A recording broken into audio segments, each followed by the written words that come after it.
Part 4. You will hear a student representative explaining the views of the student body about how a large donation to the school should be spent. First, you have some time to look at questions 31 to 40.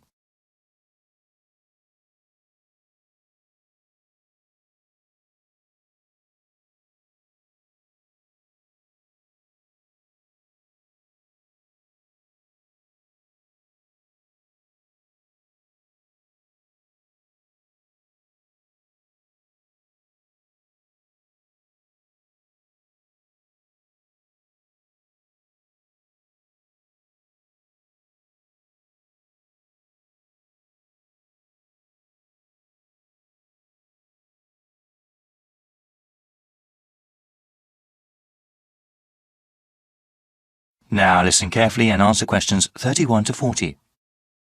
Thank you, Mr. Chairman, for asking the student body about the recent large donation to our school and what it should be spent on.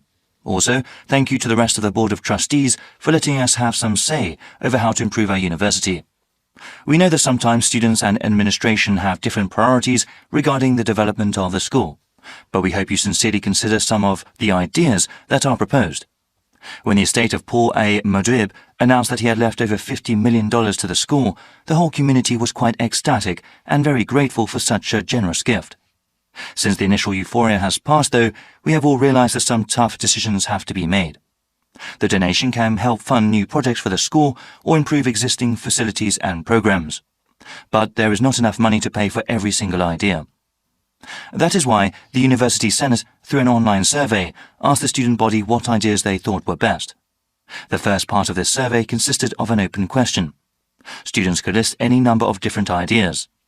The results were then compiled in order to do a second online survey. Ideas that were totally impossible, or those that were jokes, were taken out.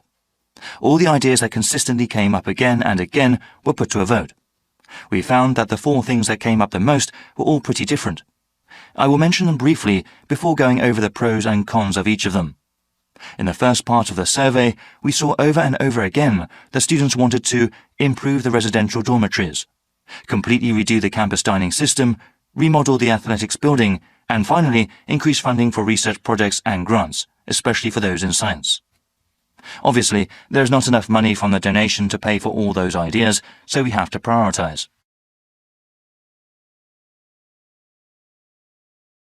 The ideas that got the most votes were improving the residential dormitories and completely redoing the campus dining system. They both got 30% and 28% respectively of students saying that was what most of the money should be spent on. Many of the dorm facilities are quite old and definitely need some repair, particularly the shared bathrooms. Also, students have been complaining for a while that there is not an adequate number of dining facilities on campus, and that the quality of the food at existing places is low. Spending most of the donation in these areas would definitely improve the quality of life on campus. However, a significant minority of the student population, about 40%, does not live on campus. They commute from their homes elsewhere and therefore would not benefit from those improvements. 25% of students thought improving the athletics building was the best use of the money, and 17% voted for giving money to research projects for science. There are many people who are attracted to our university because of our athletics programs, so improving the building would improve the reputation of the university.